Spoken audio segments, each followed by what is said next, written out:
नमस्कार। ओडिया अस्मितार आउ एक अध्याय रे आमे आज खोलिबा जदुमणि रहस्यर आउ एक पीढ़ी। तेबे आज कहानी नाटा हेउची आजी हेइथिला सेई तरकारी। दिनकर कथा कवि जदुमणि को अन्य राज परिषद सभ्य मानक परी रजा राणी भावु नथिले।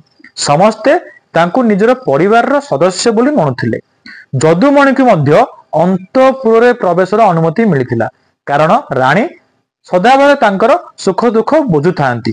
जेतु राणी तांकर सुख दुख बुझंती ते अन्य राणी माने मध्य जदुमणि को स्नेह श्रद्धा आदर और सम्मान करती। दिनकर कथा राणी सहित कथबार्ता हेला बेले जड़े दासी जदुमणि को पचारिले, अच्छा जदुमणि आज आपण घरे की तरकारी हेतिला?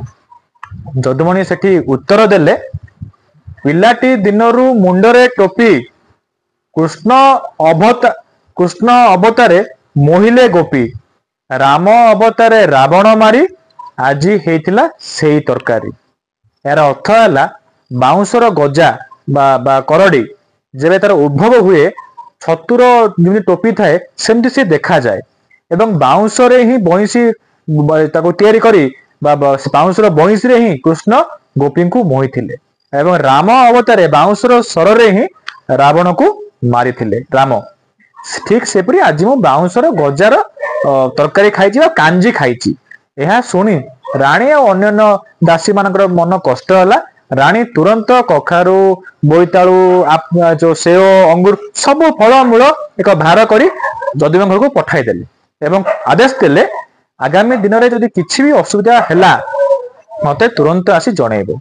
जदुमणि से भार नहीं घर को गले।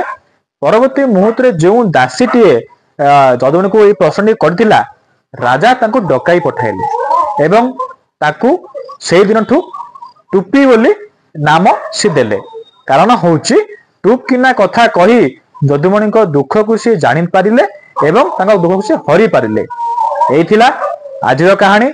आज हेइथिला सेई तरकारी। पुणी देखाबा आसंता अध्याय रे आउ एक जदुमणि रहस्य को नहीं। से जाए रहउची। धन्यवाद।